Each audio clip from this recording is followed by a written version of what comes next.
Hey guys, it's your girl Tubbi of the Nerdy Bird site, rocking with the antidote.com, bringing you yet another live exclusive thanks to the Parlor. And I'm Bukk Fastgame, Fastgame the last name. Shout out to antidote.com. All right, Buck, we appreciate you for coming down, spending some time to come and chat with us. Music is not new for you. This is something that you've been passionate about and have been doing for a while now. Right. So let's kind of talk about the start, Buck. How did you, first of all, the name Bukk Fastgame. Let's kind of touch bases there. How did you get your start and where did the name come from? Well, I've been doing music for a long time, like all my life. But really, they started calling me Buck, like in middle school. You know what I'm saying? I don't really know where it come from. Right. But Fastgame, the last name, that kind of developed because I used to rap fast. You know what I'm saying? So they was just like, his last name gonna be Fastgame because he raps so fast. You know what I'm saying? So that's where it come from. That came early on. That's really dope. So getting that name in middle school, I can assume that you were like that freestyle battler or that pencil paper writer. Right. So a lot of people, they catch your steez, they like the flow. So what inspired you at that point to really take it serious where it wasn't just a hobby at school? Well, I went to school right here in Baton Rouge my whole life. You know what I'm saying? So even early on, I kind of wanted to change the landscape. You know what I'm saying? So that's why I wanted to take it serious here, you know what I'm saying? So I just been recording, you know what I'm saying, here locally early on, you know what I'm saying? Started recording it with Greg Dukes back early on. I was taking it serious, you know what I'm saying, way back then. Just wanted to change the whole landscape of the city since way back then. Very nice. You just always felt like you were different, that you can bring a different style to the scene. Right. Now, with that being said, if you had to describe yourself as an artist, which is always very hard to put yourself in a box or to say what type of music that you make, but being from the South, with us being so different and having so many different takes where music is concerned, what type of artist do you feel that you are, if you had to describe? It's not hard. A lyricist. Nice. Definitely. So a lot of your music has to do with the storytelling. Yeah, most of it, yeah. Nice. Right. So early on, even back recording with Greg Dukes, were you ever big on features or was it always like a solo thing? You kind of got into that mix on your own? Oh no, we started off as a group. We were called Casino Boys, you know what I'm saying? Yeah. Myself, a dude named Marco, and a dude named White Mike, you know what I'm saying? Shout out to y'all. Yeah, shout out to Casino Boys, you know what I'm saying? But yeah, then we kind of went our own separate ways, you know what I'm saying? But yeah, I'm still standing, you know what I'm saying, and still going hard. Very nice. So coming into that recording era, like leaving out of middle school, transitioning into high school, getting more comfortable as a lyricist and being able to tell your story, at what point did you look at it and go, okay, this is definitely for me and this is how I'm about to pursue it? What came after? I would say maybe in high school, I would say maybe my sophomore year, you know what I'm saying, just starting to do, maybe after like my first show, you know what I'm saying, and seeing the reaction from the crowd. Nice. You know what I'm saying, realizing, you know what I'm saying, yeah, this gonna be what I'm gonna do for the rest of my life. Very nice. So it was almost that high immediately, right. Just the overall sense of being in that place and experience and that reaction. And I can imagine that being very cool if you're like in your teens and younger 20s, because it's a new feeling to be able to control a crowd. Right. Now, as of right now, you are working on a new project. You do have new singles ready to release. Yeah. 2019 is going to bring a journey for you. You're kind of ready to really get the ball back rolling and push a little bit harder so far as your brand and your music is concerned. Yeah. So let's talk about the single first. Okay. Let's talk about production. Let's talk about any features and tell them where they can actually tune in to check the single out or where to look for it. Okay, both the single and the album is dropping at the same time on the same date, you know what I'm saying? The single is called Paranoia. It's produced by Gus, Make My Beat. Shout out Gus, you know what I'm saying? And that's crazy right now. Cool shooting a video. So yeah, my first show this year gonna be February 6th at Ruffins, you know what I'm saying? I'm gonna be pushing Paranoia hard there. And then I got another one coming up a few days later, February 10th, and it's going to be at the Parlor with the antidote.com. Y'all don't want to miss this. I'm telling y'all. Right, First showcase of the year. Right. My boy Bukk about to light up the stage. I'm telling you, it's going to be one for the books. True. And for a lot of artists, it's kind of hard to delegate parenthood and their artistry and working a 9 to 5. So knowing that you are a father, you are an artist, and you do work to maintain your household, Right. how do you find a healthy balance where it flows for you? Well, it's not that difficult because I have my own private area in my home where I just lock up and dedicate just strictly for music. So with this album that I just worked on that I'm about to release on the 25th, I just locked up for a dedicated amount of time, and I just worked on it, and I just put in a lot of time towards it. So it's coming out on the 25th. Check it out. It's gonna be real dope. Now, Paranoia, even a new album in itself, like you get this time, you get to shut away from the world. Right. The kids are banging on the door like, hey, Dad, let us in. They want to do what you're No, doing. you can't come in. Right. I'm working. Right. So you finally get to a point where you're comfortable. Right. You go back, you listen to these songs, and it's like, okay, this is it. This is my contribution for the opening of the year. Right. Was picking and choosing the songs or even creating the songs a task, or did it just flow very natural for you? That's a wonderful question, I must say, because the people closest to me, they know my process, and I scrap a lot of songs, and right. they usually like, what are you doing? You know, because I let them hear it, even the producers and the people that I record with. But I'm meticulous with the songs that I record and the songs that I select and the songs that I get of people. Right. You know, because I'm a perfectionist, and sometimes that's not a great thing, but I just want to get the people the best of me. So it's a difficult thing, but like I said, I just want to get the people the best. So the album is wonderful. So how many songs? It's 13 songs altogether, and it's dropping on the 25th. Check it out. Make sure y'all check that out on the 25th. We're not gonna let y'all forget. Right. But with those songs, is it all the same producers? Do you have any features? What can we be expecting for the overall project on the 25th? One feature. Okay. One feature. 2 songs, my homeboy Bezo, and the great producers on there.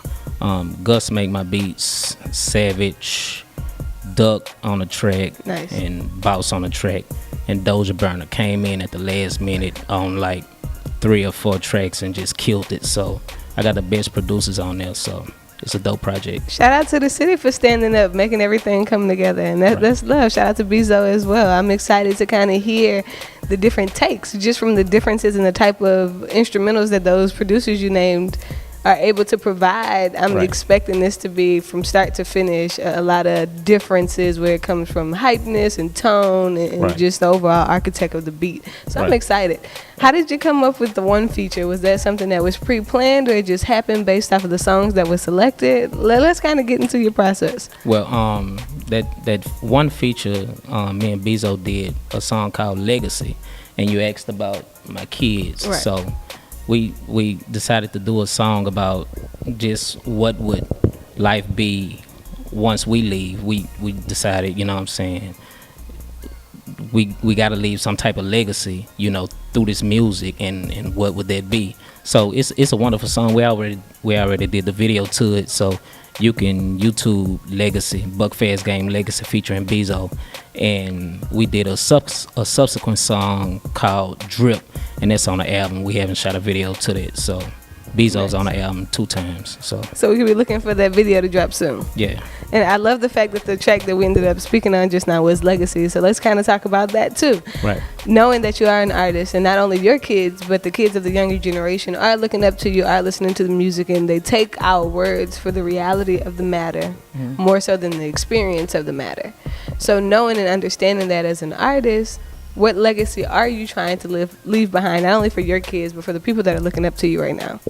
Well, with music specifically, I just want to leave a legacy of you should just put your all, and with the rap game, just put your all into it, because a lot of people just do this music for materialistic things, maybe for money, you know, I don't know, maybe for other type of gains, you know, but if you just put your all into it, you know, for just allowing greatness to be who you are. Yeah, just for the greatness, you know. I do it personally, just like I say, I'm a lyricist. Right. You know, so you like to tell your story. Right. I like to tell my story. So put your all into it, and you'll get whatever materialistic things on the backside of it, you know, but just put your all into it, you know, and you'll get whatever materialistic gains on the back end. So Right, you'll get what you deserve based off what you love. right.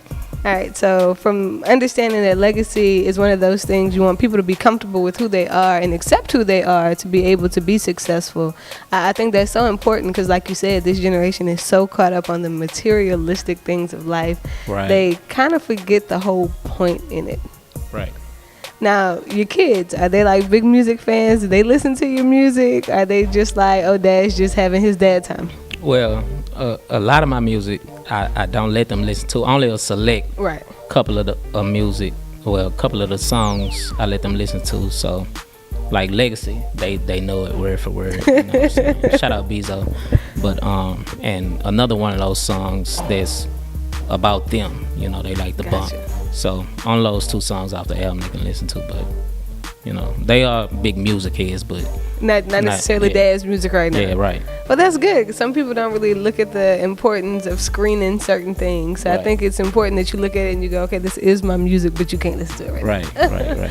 So your significant other, is she very supportive? Is the team around you supportive to the point where this is an easy transition, or does it kind of make it hard to have to balance the structure? Oh yeah. Everybody around me is supportive. Yeah, Nice. everybody. Shout out to the team. Yeah. Now let's talk about the brand. When we talk about Bukk, when we think of Fastgame, the last name, Right. what is it that you want the world to know and see when they look at you and when they hear your music? Just, you know, first and foremost, I want them to know that I come from Baton Rouge, and I held it down. You know what I'm saying? On the hip hop side, on the lyricism side, Right. and just, you know, went hard. You know, just Did you held think? it down. Yeah, did my thing and try to be as different, you know, but at the same time try to show love and brought everybody with me. Not everybody, but The people that gave deserve- game, right. gave game to as many people as possible who deserve to, you know, give game, well, have game given to them, you know, Right. because a lot of people close the door behind them, you know, when they Make it make it to a certain level, and I just don't want to be that type of artist once I make it to a certain level, you know. That's what's up. And I think what you just said was so important because being in Louisiana and being in Baton Rouge specifically, we talk about a crab in the bucket mentality all the time. Right. We talk about tearing each other down just to get a step ahead. And where the hip hop scene is concerned, we've become more unified over the course of the last few years, just being able to collaborate and be open with each other and still be genuinely who we are. So I think that's very important as an artist, that you're willing and able to help those around you, and we commend you for it. That's a very impressive feat. Now, from legacy, let's kind of move into a project and a video. You had the opportunity to travel and go shoot. If I'm not mistaken, you're in New York, right? Right. The Just got album is called Resolutions. Right. See, just off the plane, that's how you know we get the exclusives. Right. Let's kind of talk about it. How was that experience? How was shooting that video in a different, non-familiar place? Like, let's talk about it. Yeah, I've been a lot of places, but that was my first time in a big city. So, shout out New York. We linked up with a lot of major people up there in New York City. So it was crazy. It's a fast moving place, I Right. must say. Yeah, not that Baton Rouge is terribly slow, but New York is very fast moving, and that was a wonderful experience. And yeah, we shot a major video down there, and that's gonna be dropping real soon. Resolutions. So the album is called Resolutions. That's my debut album, and we got a video to go with that, and it's gonna be real big. Shout out Johnny Domino, shot the video.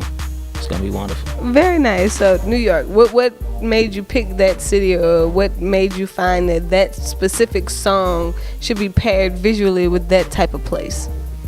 Check the album out, and that song is the most lyrical song on there, I believe, and it's just got a hip hop vibe, and I just wanted a place with a hip hop vibe in New York, the birthplace of hip hop.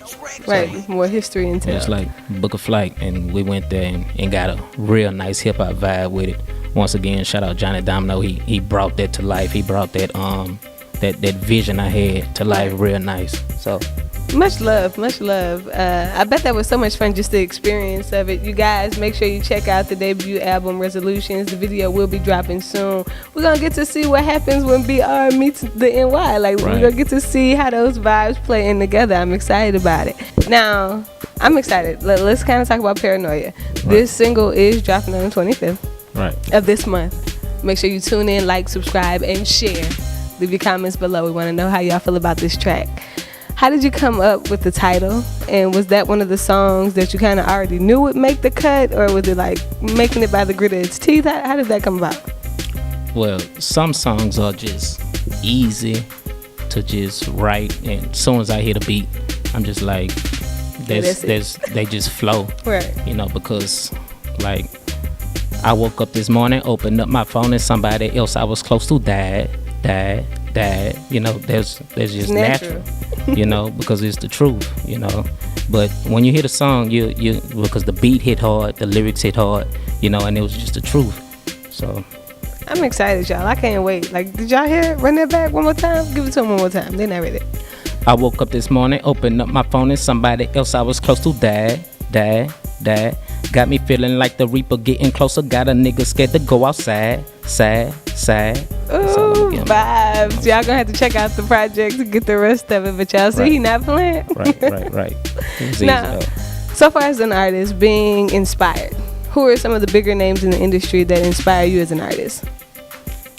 Well, when I get that question, you know, it's kind of hard to answer because I listen to so much music, and not just hip hop, just different genres in general. But if we go talk about hip hop, I'd say I memorized the whole Black album in a couple of days. So I start off with Jay-Z, and then Nas, East Coast obviously, but then it's West Coast rappers also.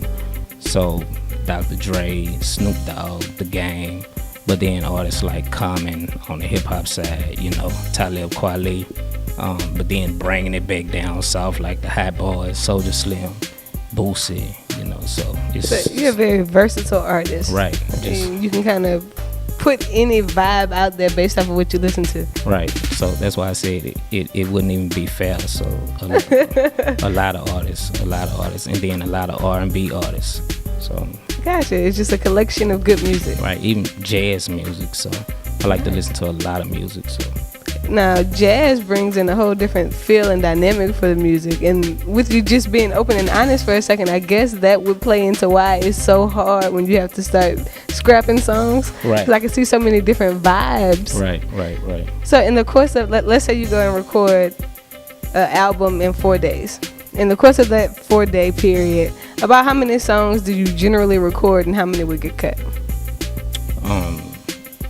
Like when I record with Gus, and he was amazed. Like, this dude is recording 4 songs in an hour, so I can record my album, like you said, in 4 days, 3 days, and songs that'll get cut. I'd say I'd cut maybe 5 songs. I cut maybe 5 songs off of this album that I'm about to drop. So. All right, nice. So we're going to take them back through the loop. Go ahead on and tell them where to follow you on social media, so when everything drops on the 25th, they know how to stay in touch, updated, and to give you that feedback you're looking for. Follow me at Bukk Fastgame, BUKKFASTGAME on Instagram. Now, streaming on all major platforms, right? Or do they just need to come straight to your page and get the links in? All major platforms, Amazon, Google Play, Tidal, Spotify, iTunes, everywhere. If you can click there, you can find it, you guys. My boy Bukk has something hot coming out for y'all on the 25th. Again, you don't want to miss him. He will be at Ruffin's Daiquiri Lounge downtown on the 6th, lighting up the stage for you guys. He will also be in the building for the Antidote.com's opening year showcase. You don't want to miss it. It is going down. We have some hot performers. He is bringing the heat, and I'm ready for it. I will see you there. Is there anybody you want to shout out or anything you want to put out there that they can be looking for 2019? Once again, shout out all the major producers that was on this project, and shout out the whole city of Baton Rouge, man. So I just want to see everybody step their game up in 2019, because I'm going to be stepping mine up, and we're going to make it do what it do, baby. Shout out to Antidote.com. It is what it is, you guys. Bringing you the heat, the live exclusives, the hot artists right here, thanks to theantidote.com. It's your girl, Tubby. We appreciate you, Bukk, for coming out and actually spitting with us, letting us get a touch of the new project. Right. I have my hard copy. Y'all make sure y'all get y'all's. Right. It's going down. It's your girl, Tubby, and we're signing out right here.